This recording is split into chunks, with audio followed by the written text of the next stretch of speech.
శ్రేష్టమైన దేవుని వాక్యాన్ని విందాము.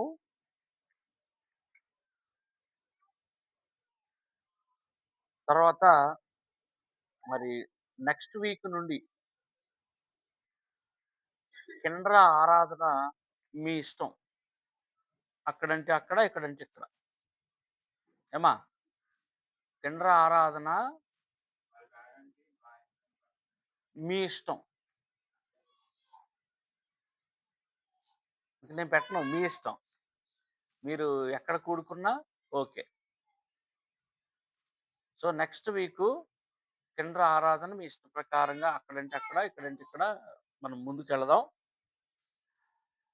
శ్రేష్టమైన దేవుని వాక్యాన్ని విందాం.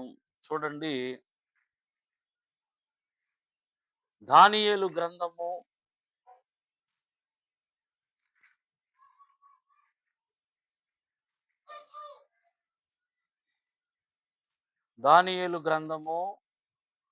3వ అధ్యాయము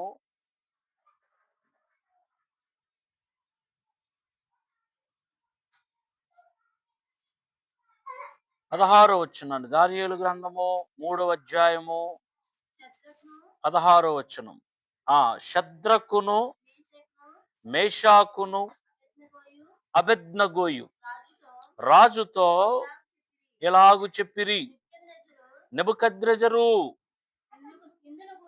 ఇందును గూర్చి నీకు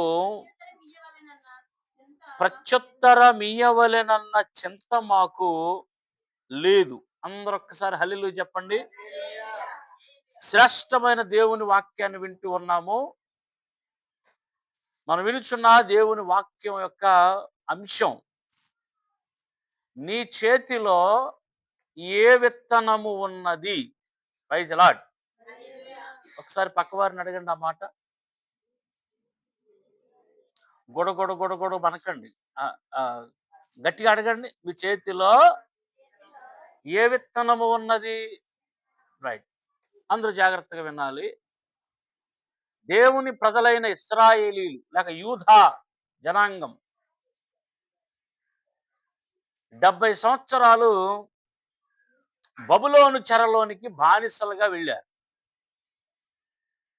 చెర అంటేనే కష్టాలు, చెర అంటేనే స్వాతంత్ర్యం లేని పరిస్థితి, చెర అంటేనే శ్రమతో కూడుకున్నది. అయితే దేవుడు ముందుగానే చెప్పి దేవుని ప్రజల్ని చెరలోనికి వెళ్ళటానికి దేవుడు అనుమతించాడు. అందరూ అర్థం చేసుకోండి. ఆ చెరలోనికి వెళ్ళిన ప్రజలలో మహా భక్తులు ఉన్నారు, హెమాహేమీ భక్తులు ఉన్నారు. ఆ ఒక్క మాటను బట్టి మనం అర్థం చేసుకోవాలి, కష్టాలు, వ్యాధులు, బాధలు అనేవి భక్తిహీనులకే కాదు, భక్తులకు కూడా వస్తాయి. ప్రార్థన చేసుకునే వారికి వస్తాయి, విశ్వాసంలో కొనసాగే వారికి వస్తాయి, దేవునిలో బలంగా ఉన్న వారికి కూడా వస్తాయి.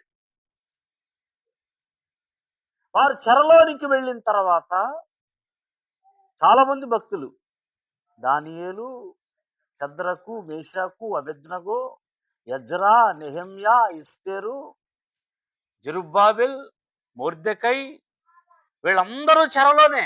ఎంత భక్తులు చూడండి, వీళ్ళు మహాభక్తులు, వీళ్ళందరూ చెరలోనే ఉన్నారు. అయితే చెరంతా అయిపోయింది. 70 సంవత్సరాలు అయిన తర్వాత దేవుడు వారిని వెలుపలకి తీసుకొచ్చాడు. హల్లెలూయా. ఎంతటి చెర నుండైనా దేవుడు నన్ను విడుదల చేస్తాడు. నీవు ఏ చెరలో నలిగిపోతూ ఉన్నావు, ఏ చెరలో ఉండి నీవు కన్నీరు విడుస్తూ ఉన్నావు, ఏ చెరలో ఉండి నీవు బెంగ పెట్టుకున్నావు, ఏ చెరలో ఉండి నీవు చింతిస్తూ ఉన్నావు, ఏ కష్టాల చెరలో ఉండి భోజనం చేయక, నిద్ర లేక, బెంగ పెట్టుకొని నీవు బాధపడుతూ ఉన్నావు, ఈరోజు గొప్ప దేవుని వాక్య సందేశం ఏంటంటే, ఎంతటి చెర నుండైనా 70 సంవత్సరాల చెర నుండి దేవుడు విడిపించాడు. ఆఫ్టర్ ఆల్ నీ చెర నుండి దేవుడు నిన్ను విడిపించలేడా? విడిపిస్తాడు, విడిపిస్తాడు. నీ కన్నీటి చెర నుండి, నీ ఒంట్లో భయంకరమైన రోగం ఉండని, నీ ఇంటిలో భయంకర శ్రమ ఉండని, ఏ చెర నుండైనా దేవుడు నిన్ను విడిపిస్తాడు. అంత గొప్ప దేవుడు ఈరోజు నీవు కలిగి ఉన్న దేవుడు. హల్లెలూయా. 70 సంవత్సరాల చెర అయిన తర్వాత వాళ్ళందరూ అంటా ఉన్నారు, చదవద్దు గాని 126 కీర్తనలు అంటా ఉన్నారు వాళ్ళు, మేమిప్పుడు 70 సంవత్సరాలు అయిన తర్వాత మేమిప్పుడు కల కనిన వారవలే ఉన్నాం. హల్లెలూయా చెప్పండి. 70 సంవత్సరాల చెర ఎలా చేశాడంట దేవుడు? కలలా చేసేసాడంట వాళ్ళకి. ఇప్పుడు మా నోటి నిండా నవ్వుండెను, మా నాలుక ఆనందగానము చేయుచుండెను. మరి మన దేవుడు ప్రభు సీజన్ను బట్టి మారిపోయే దేవుడు కాడు.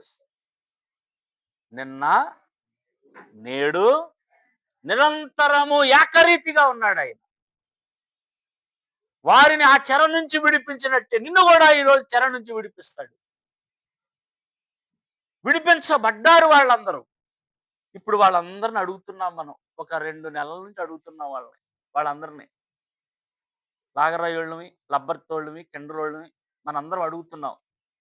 బాబు మాకు చెప్పండి బాబు, మేము కూడా చెరలో ఉన్నాం. మీది ఏ చెర అంటే, కొంతమంది అప్పుల చెరలో ఉన్నారు. Praise the lord.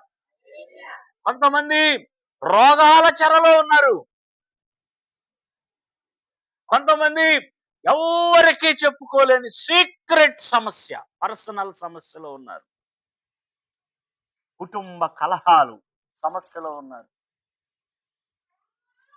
మరి ఈ చెరలో నేనున్నాను. మరి మిమ్మల్ని విడిపించిన దేవుడినే నేను నమ్ముకున్నా. హల్లెలూయా. ఓ యూదులారా, ఓ ఇశ్రాయేలీలారా, దానియేలు, షద్రక్, మేషక్, అబేద్నెగో భక్తులారా, మిమ్మల్ని చెరలో నుండి విడిపించిన ఆ ప్రభువునేనండి లాగరాయి లబ్బర్తి కిండర్లో ఉండి మేము కూడా నమ్ముకున్నాం. మీ చెరను కలగా మార్చాడు అంటున్నారు కదా. మరి నన్ను కూడా ప్రభు విడిపించాలి. నన్ను కూడా ప్రభు ఆ విధంగా ఆనందింప చేయాలి. మరి మీరు ఏం చేశారండి? చెరలో ఉండి మీరు ఏం చేశారు?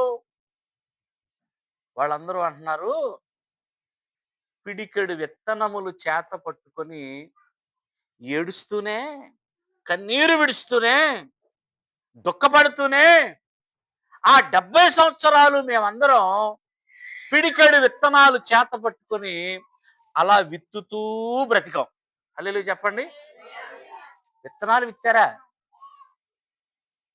ఆ, మేము విత్తిన విత్తనాలు మీరు కూడా విత్తండి.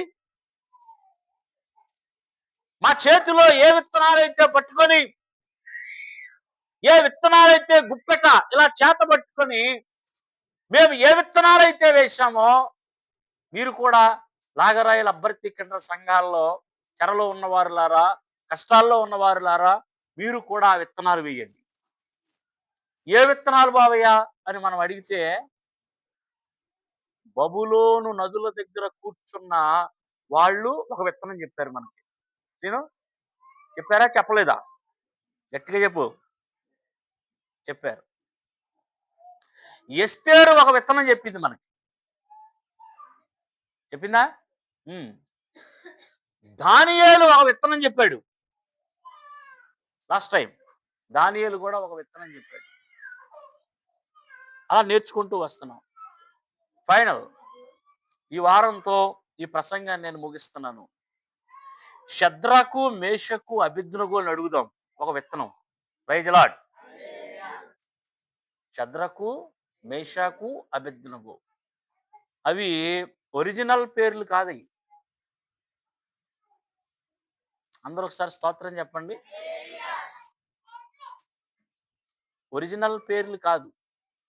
వాళ్ళ అసలు పేర్లు హనన్యా, అజర్యా, మిషాయిల్. ఏం పేర్లు?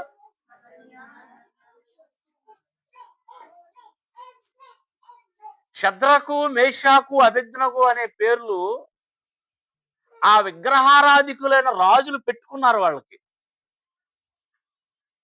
మనం కూడా ఆ పేర్లతోనే పిలుస్తున్నాం. చాలా మంది బాప్తిసం పొందిన తర్వాత నాకు పేరు మార్చండి, పేరు మార్చలేదండి నాకు. మన పండుగాడు అంటున్నాడు, నాకు ఆ పేరు తీసేయండి బాబు, పండు నచ్చలేదు. ఏం పండు అని అడుగుతున్నారు. నచ్చ నచ్చలేదు, తీసేయండి బాబు, మార్చేయండి బాబు అంటున్నాడు. అమ్మ, మనం బైబిల్‌లో మోషే అంటాం కదా! మోషే అనే పేరు ఎవరు పెట్టారు? మోషేకు ఆ బాలుడికి పేరు ప్రవక్తలు పెట్టారా? ఎవరు పెట్టారు? ఆ? ఒక భయంకరమైన విగ్రహారాధికురాలు పెట్టింది అది. ఎస్. అబ్రహాము కుమారుడు ఇస్సాకు, ఇస్సాకు కుమారుడు యాకోబు. యబ్బోకు రేవు దగ్గర యాకోబుకు దేవుడు పేరు పెట్టాడు, ఈ రోజు నుండి నీ పేరు ఇశ్రాయేలు. పేరైతే పెట్టాడు గాని దేవుడు మరలా ఆ వ్యక్తిని ఇశ్రాయేలు అని పెద్దగా పిలవల, యాకోబు అనే పిలిచాడు మళ్ళీ. అంటే ఇప్పుడు మనకి ఏం అర్థం అవ్వాలి? పేరు మార్పు ముఖ్యం కాదు, బతుకు మారాలి. బతుకు మారాలి. అందరూ స్తోత్రం చెప్పండి, గట్టిగా చెప్పాలి హల్లెలూయా. పేర్లు కాదు మార్చుకోవటం, మన యొక్క ప్రవర్తన మారాలి, మన ఆలోచన మారాలి, మన అలవాట్లు మారాలి. పేరు కాదు.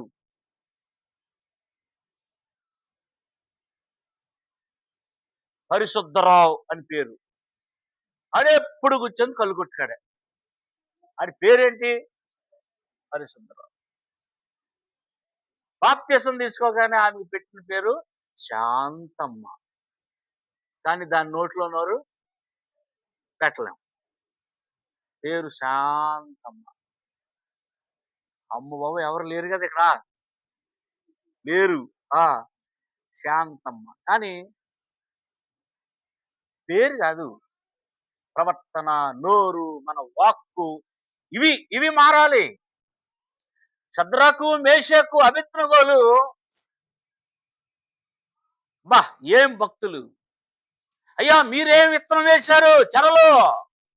షద్రకు, మేషకు, అబేద్నెగో ఏ విత్తనం వేశారో వారి చరిత్ర తెలుసుకోవాలి. వారి చరిత్ర తెలుసుకోవలసిన అవసరం కూడా లేదు మనకి. ఎందుకంటే చిన్న పిల్లల్ని అడిగినా చెప్తారు. ఏమిటి వాళ్ళ జీవితంలో ఏం జరిగింది అని అంటే, రాజైన నెబుకద్నెజర్ ఒక ప్రతిమ చేయించాడు, ఒక బొమ్మ చేయించాడు, ఒక విగ్రహం చేయించాడు. అన్నాడు, నా రాజ్యంలో ఉన్న ప్రజలందరూ ఫలానా టైంకి ఫలానా ముహూర్తాన బాకా ఊదిస్తారు. అందరూ వినాలి, బాకా ఊదిస్తారు. ఆ బాకా వినబడగానే ప్రతి ఒక్కరూ ఆ విగ్రహానికి నమస్కారం చేయాలి అని అన్నాడు. చేయకపోతే భయంకరమైన అగ్నిగుండం సిద్ధమవుతుంది, చేయని వారిని అగ్నిగుండంలో పడేస్తాం అని అన్నాడు. వీళ్ళారా, షద్రకు, మేషకు, అబేద్నెగో అవైలబుల్ గా ఉన్నారు ఆ జనులందరిలో. ఆ రాజు కోర్టులో వెంటనే ముహూర్తం సమయం వచ్చింది, బాకా మోదడం ప్రారంభించారు. ప్రతి ఒక్కరు, ప్రతి ఒక్కరు, దేవుణ్ణి ఎరిగిన వారేంటి, ఎరగని వారేంటి, అగ్నిగుండాన్ని చూచి భయపడి, అగ్నిగుండాన్ని చూచి బెదిరిపోయి అందరూ ఆ విగ్రహం ఎదుట సాగిల పడతా ఉన్నారు, సాగిల పడతా ఉన్నారు. అందరూ సాగిల పడ్డారు. ముగ్గురు ఇలా నిలబడే ఉన్నారు. అందరూ దేవునికి స్తోత్రం చెప్పండి. నెబుకద్నెజర్ సామాన్యమైన వాడు కాదు. 127 సంస్థానాలకి చక్రవర్తి ఏవైనా చేయగలడు. ఈ ముగ్గురు ఎప్పుడైతే నిలవబడ్డారో రాజుకు చాలా అవమానం, పరివారానికి చాలా అవమానం, మంత్రులకు చాలా అవమానం. 12వ వచనంలో అన్నారు, ఆ మనుష్యులు ఆజ్ఞను లక్ష్య పెట్టలేదు, అగ్నిగుండానికి భయపడలేదు. ఎప్పుడైతే వాళ్ళు నమస్కారం చేయలేదో రాజు ఆజ్ఞ అగ్నిగుండం లాగా ఇంకా వేడెక్కిపోయింది రాజు యొక్క హృదయం. వెంటనే రాజు అన్నాడు, ఆ అగ్నిగుండాన్ని 7 అంతలు ఎక్కువ చేయండి, అగ్నిగుండాన్ని 7 అంతలు ఎక్కువ చేయండి. వీళ్ళు రాజును ధిక్కరించారు. వారు అన్నారు, వారి మనసులో ఉన్నది ఏంటంటే, మేము నమ్మిన దేవుడు ఆకాశ మహాకాశముల సృష్టికర్త. పైన ఆకాశం అందే కానీ, క్రింద భూమి అందే కానీ, భూమి కింద నేల ఎందే కానీ దేని రూపముకైనను మేము నమస్కారం చేయం. మా దేవుడు ఆత్మ. Praise the lord. మన దేవుడు ఎవరు? ఆత్మ. ఆయనను ఆరాధించు వారు ఆత్మతోనూ సత్యముతో ఆరాధించాలి. ఈ బొమ్మకి మేము నమస్కారం చేయం. ఎవ్వరూ నమస్కారం చేయకూడదు బొమ్మలకి. ఇది ఎవరిని విమర్శించటం కాదు, హిందువుల్ని కానీ లేక ముస్లింలు కానీ ఎవరిని విమర్శించడం కాదు. ఇది బొమ్మకు ఎవరు నమస్కారం చేయకూడదు. యేసు ప్రభు ఫోటో అని ఒకటి పెడుతున్నారు చర్చిలో కానీ ఇంట్లో కానీ. ఇలా గడ్డం ఇలా ఉండి ఇలా పెట్టుకొని ఎర్రగుడ్డ ఒకటి వేసుకుని ఇలా ఉంటాడు ఆ అంకులు. యేసుప్రభు అంటున్నారు ఆ అంకుల్ని. యేసుప్రభు కాదది, యేసుప్రభు అని అనుకున్నాం. మనుషులు గీసిన బొమ్మ అది, సిలువ బొమ్మ. సిలువకు గాని యేసుప్రభు అనుకునే ఫోటోకి కానీ కల్లో కూడా మనం నమస్కారం పెట్టడానికి వీల్లేదు. పొరపాటున ఎవరైనా అలా చేస్తున్నారేమో. అమ్మా, ఈ గుడిని చూచి కూడా మనం నమస్కారం పెట్టకూడదు. బస్సులో వెళ్ళేటప్పుడు అందమైన చర్చి కనబడింది అనుకోండి, ఇలాగా సిలువ బొమ్మతో, వెంటనే ఇలా చూసి అలా అలా అనుకున్నావు కనుక పెట్టకూడదు, నమస్కారం పెట్టకూడదు. దేని రూపానికి నువ్వు నమస్కారం పెట్టకూడదు. అసలు దేనిని నువ్వు నమస్కరించకూడదు. ఇక్కడ ఎవరైనా పొరపాట్లు ఏమైనా చేస్తూ ఉంటే మానేయండి. చర్చిని చూసి దండం పెట్టుకోవడం, లేకపోతే సిలువ బొమ్మను చూసి దండం పెట్టడం, యేసు ప్రభుని ఫోటో చూసి దండం పెట్టడం చేస్తే మానేయండి. మనము దేని రూపానికి నమస్కారం పెట్టకూడదు. అగ్నిగుండం 7 అంతలయ్యింది. రాజు మాట్లాడుతున్నాడు, ఈ అగ్నిగుండము నుండి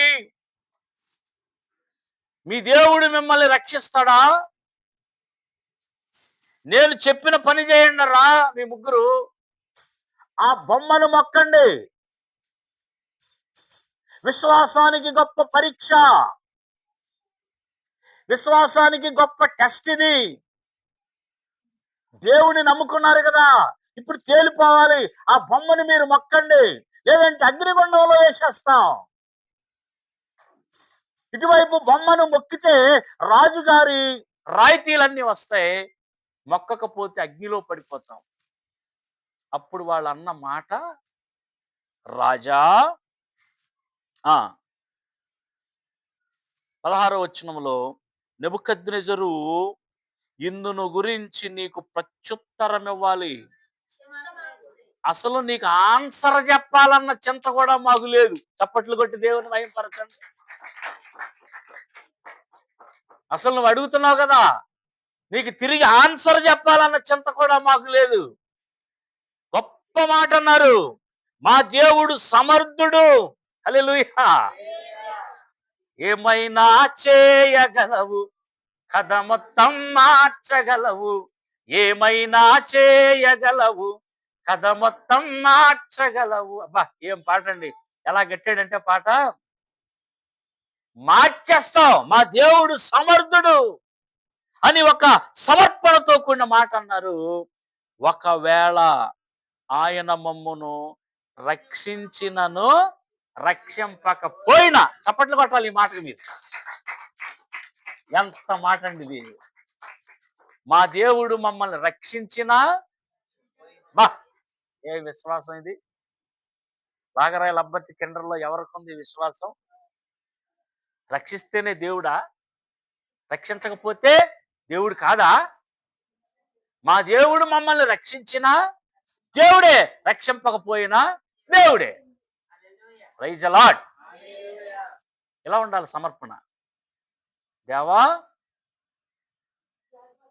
నా యొక్క అనారోగ్యం పోవాలని ప్రార్థన చేస్తున్నాను, అంతే. నీ చిత్తం. నువ్వు తగ్గించిన దేవుడివే. Praise the lord. నేను చాలా విషయాలు అడుగుతున్నాను నిన్ను దేవా, ఆ విషయాలన్నీ నువ్వు నాకు ఇచ్చినా దేవుడివే, ఇవ్వకపోయినా. అలాంటి సమర్పణ ఉంటే ఖచ్చితంగా ఇస్తాడు ఆయన. Praise the lord.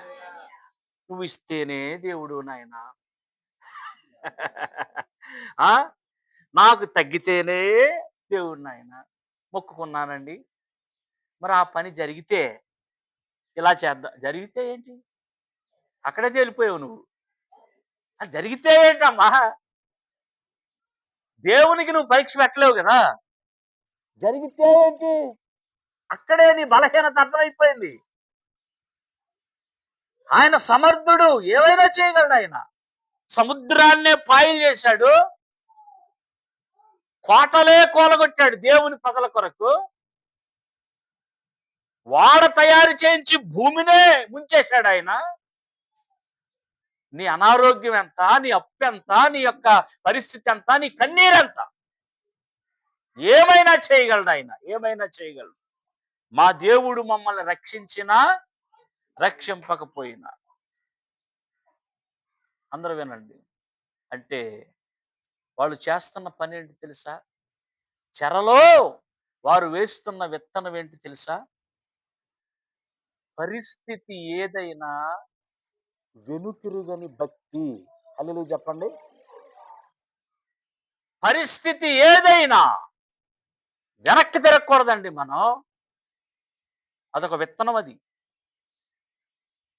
పరిస్థితి ఏదైనా బ్యాక్ ఫుట్ అనేది మనకు ఉండకూడదు. పరిస్థితి ఏదైనా వెనక చూపు అనేది మనకు ఉండకూడదు. చూడండి, లూకా సువార్త 9:62లో ఏముందో. లూకా సువార్త 9:62. యేసయ్య చెప్తున్నారు, నాగటి మీద చెయ్యి పెట్టి వెనుక తట్టు చూచువాడెవడును దేవుని రాజ్యమునకు. అబ్బబ్బబ్బబ్బబ్బబ్బా, హల్లెలూయా చెప్పాలి, హల్లెలూయా చెప్పాలి. మనందరము నాగటి మీద చెయ్యి పెట్టాం. ఏనాడైతే ఆ కాలవలోనికి, ఏనాడైతే ఆ చెరువులోనికి నిన్ను తీసుకెళ్ళి, ఆ రోజు అయ్యగారు అడిగారు నిన్ను, శివా, ఏ శివా? చోటి శివ. ప్రభు అయిన యేసు 2000 సంవత్సరాలకు పూర్వం భూమి మీదకు మనిషిగా వచ్చాడని నమ్ముచున్నావా? నమ్ముచున్నాను. ఆయన రెండవసారి రాబోతూ ఉన్నాడని నమ్ముచున్నావా? నమ్ముచున్నాను. ఆయన రక్తంలో నీ పాపాలన్నీ కడగబడ్డాయని నమ్ముచున్నావా? నమ్ముచున్నాను. నమ్ముచున్నాను, నమ్ముచున్నాను, నమ్ముచున్నాను అన్నాం కదా. అయితే నీవిచ్చిన సాక్ష్యాన్ని బట్టి, దేవుడు మాకు ఇచ్చిన అధికారాన్ని బట్టి, తండ్రి కుమార పరిశుద్ధాత్మ నామములో నేను నీకు ఆ రోజున నాగటి మీద చెయ్యేశాం. హల్లెలూయా. ఆ రోజున నాగటి మీద చెయ్యేశాం. చావైనా రేవైనా నీతోనే నాయన. నేను సంవత్సరం బ్రతికినా 100 సంవత్సరాలు బ్రతికినా నీతో నడుస్తాను నాయన అని నాగటి మీద చేసి వెళుతున్నావు. దేవునికి మాట ఇచ్చావు. తర్వాత వెనుతిరిగి చూచువాడు ఆయన రాజ్యానికి వారసుడు కాదు. నీ ఎదురుగా అగ్ని గుండమే ఉండని, నీ ఎదురుగా యుద్ధమే ఉండని, నీ ఎదురుగా లోకాశలే ఉండని, ఏదో ఎదురొచ్చిందని, ఏదో అడ్డం వచ్చిందని నువ్వు వెనుదిరిగి చూస్తే నీవు దేవుని రాజ్యానికి వారసుడు కాదు, దేవుని ఆశీర్వాదానికి కూడా నువ్వు వారసుడు కాదు, దేవుని కృపను కూడా నువ్వు పొందుకోలేవు. ఇలాంటి వాళ్ళని దేవుడు చాలా అసహ్యించుకుంటున్నాడు. కొంతకాలం ప్రభువు దగ్గరికి వచ్చి మరలా లోకం పిలిచిందని, మరలా ఏదో సమస్య వచ్చిందని, మరలా ప్రభు వాక్యాన్ని విడిచి, ప్రార్థనను విడిచి, సన్నిధిని విడిచి లోకంలో కలిసిపోయిన వారు చాలా మంది మన కళ్ళ ముందు ఉన్నారు. వాళ్ళని చాలా దారుణంగా దేవుడు మాట్లాడాడు. పేతురు రాసిన 2వ పత్రికలో 2వ అధ్యాయం 20వ వచనం నుండి చదివితే అక్కడ వాక్యం చెప్తుంది. పేతురు రాసిన 2వ పత్రిక 2వ అధ్యాయం 20వ వచనం నుండి చదివితే, అలాంటి వారు ప్రభువును రక్షకుడైన యేసుక్రీస్తు విషయమైన అనుభవ జ్ఞానము చేత ఈ లోక మాలిన్యములను తప్పించుకొనిన తర్వాత అయ్యయ్యో మరలా వాటిలో చిక్కుబడి వాటి చేత జయింపబడిన ఎడల వారి కడపటి స్థితి మొదటి స్థితి కంటే మరీ చెడ్డదగును. సరే, వీళ్ళని దేంతో పోల్చాడంటే 22వ వచనంలో, కుక్క తన వాంతికి తిరిగినట్టు, పంది బురదలో దొర్లుటకు మళ్ళీ పోయినట్టు. హల్లెలూయా చెప్పండి. ఎక్కడికి చెప్పాలి? హల్లెలూయా. ఎంత దారుణంగా మాట్లాడాడు దేవుడు. వెనుదిరిగి వెళ్ళిపోయే వాళ్ళని, వెనుదిరిగి మరలా చూచే వాళ్ళని, వీళ్ళరా శ్రమలకు భయపడి, కష్టాలకు భయపడి, లేక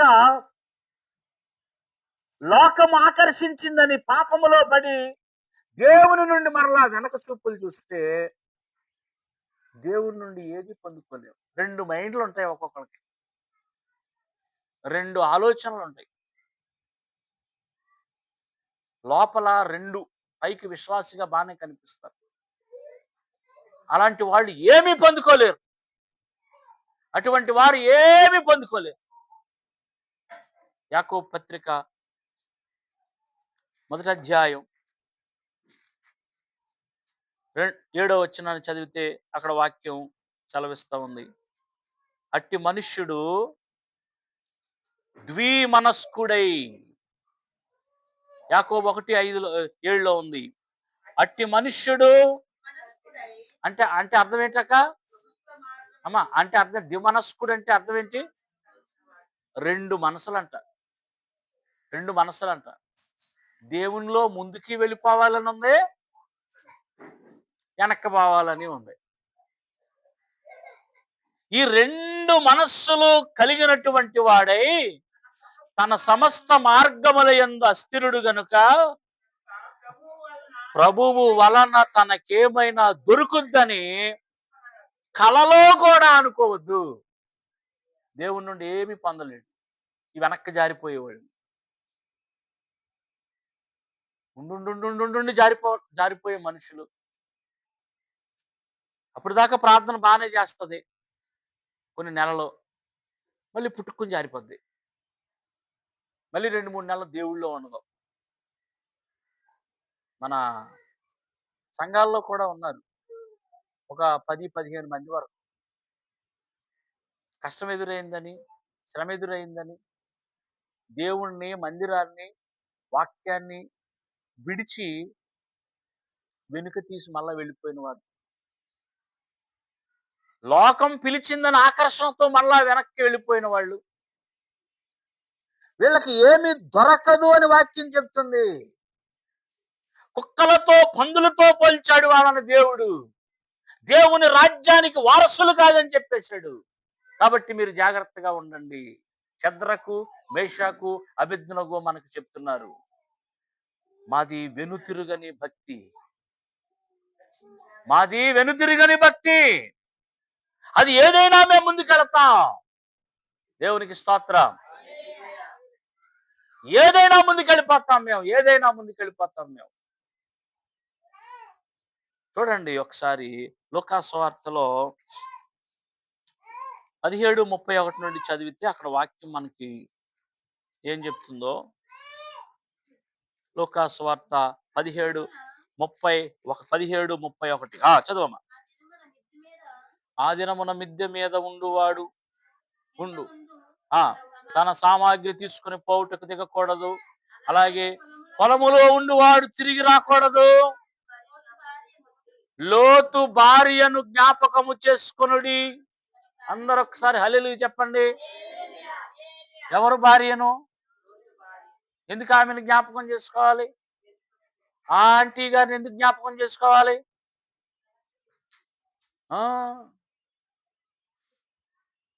వెనక్కి తిరగటం, ముందుకు నడవమన్న దేవుని మాటను మరిచి, దేవుడే నన్ను పోషిస్తాడు, దేవుడే నన్ను ఆదరిస్తాడు, దేవుడే నా దిక్కు అని మరిచి మరలా వెనక్కి చూడటం ఉప్పు స్తంభం అయిపోయింది. ఉప్పు స్తంభం అయిపోయింది. Praise the lord. ఇంకా నయం, ఈ కృపాకాలంలో దేవుడు ఇంకా ప్రేమ కలిగిన వాడు. పాత నిబంధన కాలంలో ఉన్న కోపం గనక ఇంకా ఆయనకుంటే మన లాగరాయల అబ్బర్తి కేంద్రంలో ఎన్ని ఉప్పు స్తంభాలో కదా. మన సంఘంలో ఎన్ని ఉప్పు స్తంభాలు అయిపోయినా ఆయన ప్రేమ కలిగిన వాడు. అంత త్వరగా కోపించడం లేదు, ఇప్పుడు అంత త్వరగా కొట్టట్లేదు ఎవరిని దేవుడు. ఇది కృపాకాలం గనుక కృప చూపుతూ ఉన్నాడు, దీర్ఘశాంతం కలిగి ఉన్నాడు. అయ్యో నా వెండి నా బంగారం అని లోకం పిలిచిందని దేవుని మాటను మరిచి వెనక్కి తిరిగి చూచిందంట ఆవిడ. ఉపస్తంభం అయిపోయింది. ఏమి సాధించావు? దేవుణ్ణి విడవటం వల్ల ఏమి సాధించావు? ప్రార్థన వాక్యం సన్నిధిని విడవటం వల్ల ఏమి సాధించావు? నా కుటుంబంలో ఇలాంటి మరణం రావచ్చా? నా కుటుంబంలో ఇలాంటి నష్టం రావచ్చా? నా కుటుంబంలో ఇలా జరగవచ్చా? ఎంత ప్రార్థన చేస్తున్నా నాకు దేవుడు ఇవ్వలేదేంటి అని నువ్వు వెనక్కి వెళ్ళిపోవటం వల్ల నువ్వేం సాధించావు? ఉప్పు స్తంభం అయిపోయావు. బలమైనటువంటి విశ్వాసి ఒకడు ఉండేవాడు. 2 తిమోతి 4:10 అన్నాడు దేవుడు. 2 తిమోతి 4:10 అపోస్తులుడైన పౌలు పలికిన మాట తన శిష్యుడైన తిమోతికి రాస్తున్నాడు. 2 తిమోతి 4:10. తిమోతి, దేమా ఇహలోకమును స్నేహించి నన్ను విడిచి తెస్సలోనికకు వెళ్ళెను. చాలమ్మా చాలు. దేమా అనేవాడు గొప్ప విశ్వాసి ఎవరితో ఉన్నాడు అంటే అపోస్తులుడైన పౌలుతో ఉన్నాడు. ఏమా, అపోస్తులుడైన పౌలుతో ఉండటం అంటే సామాన్యమైన విషయమా? అపోస్తులుడైన పౌలుతో నడవటం అంటే సామాన్యమైన విషయమా? అంత పౌలుతో ఉన్న విశ్వాసే దేన్నంట? లోకమును స్నేహించి రోజు వాక్యాలు చదివాడు, రోజు ప్రత్యక్షతలు విన్నాడు, రోజు అనుభవాలు చూచాడు. సడన్ గా బుద్ధి మారింది, లోకమును స్నేహించి వెళ్ళిపోయాడు. ఏం సాధించాడు? గలిబిలి అయిపోయి చరిత్రలో ఒక చెడ్డవాడిగా నిలబడిపోయాడు. వెనుతిరిగి చూచేవాడు దేవునికి పాత్రుడు కాదు. పరిస్థితి ఏదైనా వెనుదిరగని భక్తి చేయాలి.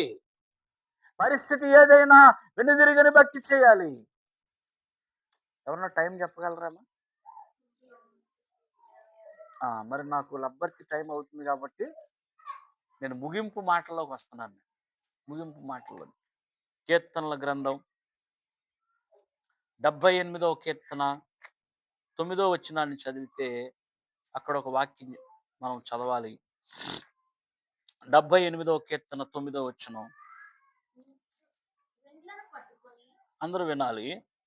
వెండ్లను పట్టుకొని యుద్ధ సన్నద్ధులైన అందరూ పట్టుకోండి ఆ మాట.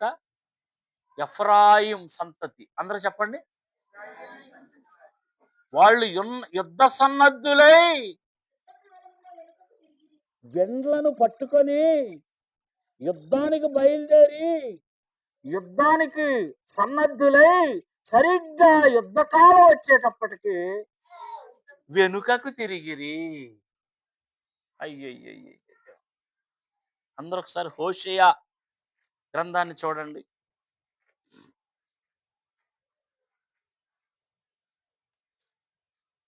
ఒక వ్యక్తి అన్నాడంట, పాస్టర్ గారు చెప్తే ఆదికాండం దగ్గర పుస్తకాలన్నా చెప్పు, లేకపోతే ప్రకటన దగ్గర ఉన్న పుస్తకాలు చెప్పు, కానీ మధ్యలో పుస్తకాలు చెప్పు, తీలేపోతున్నాను బైబిల్ అన్నాడంట.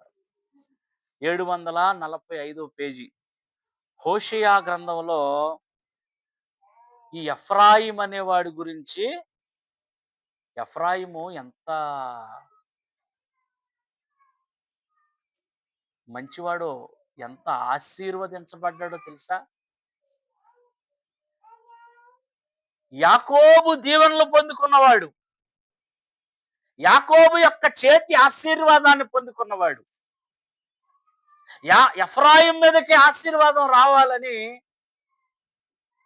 యోసేపు ఎఫ్రాయిముని మనశ్శేని తీసుకొచ్చి నిలవబెడితే ఆ యాకోబు సీను ఇలా దీవించాడంట.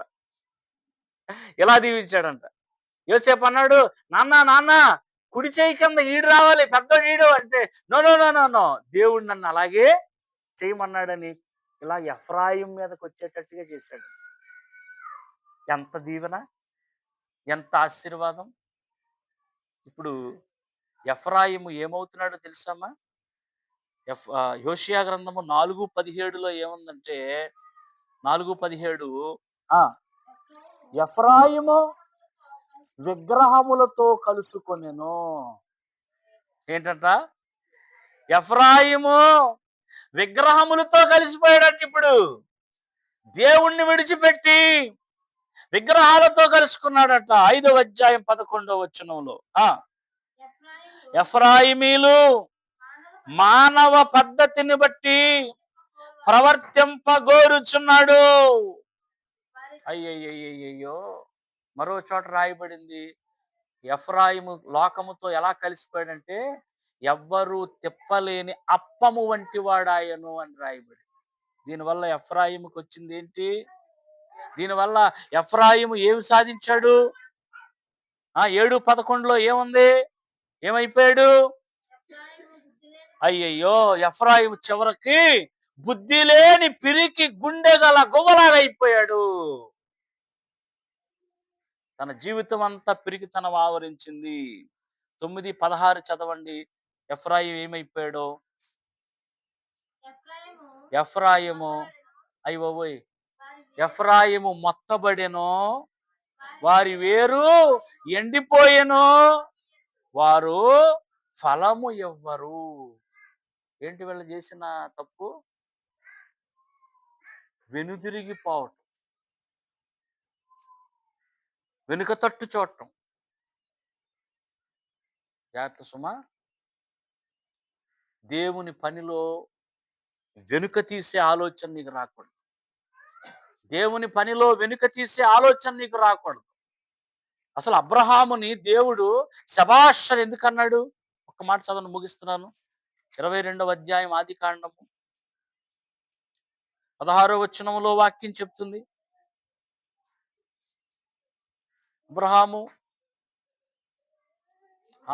ఆదికాండం 22:16, అబ్రహామా, నీవు నీకు ఒక్కడే అయ్యున్న నీ కుమారుణ్ణి ఇవ్వడానికి వెనుక తీయక. హల్లెలూయా, హల్లెలూయా, హల్లెలూయా. ఏం చేయలేదంట అబ్రహాము?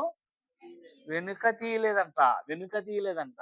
అందుకే 24వ అధ్యాయం మొదటి వచనంలో అబ్రహాము బహుకాలము గడిచిన వృద్ధుడై ఉండెను.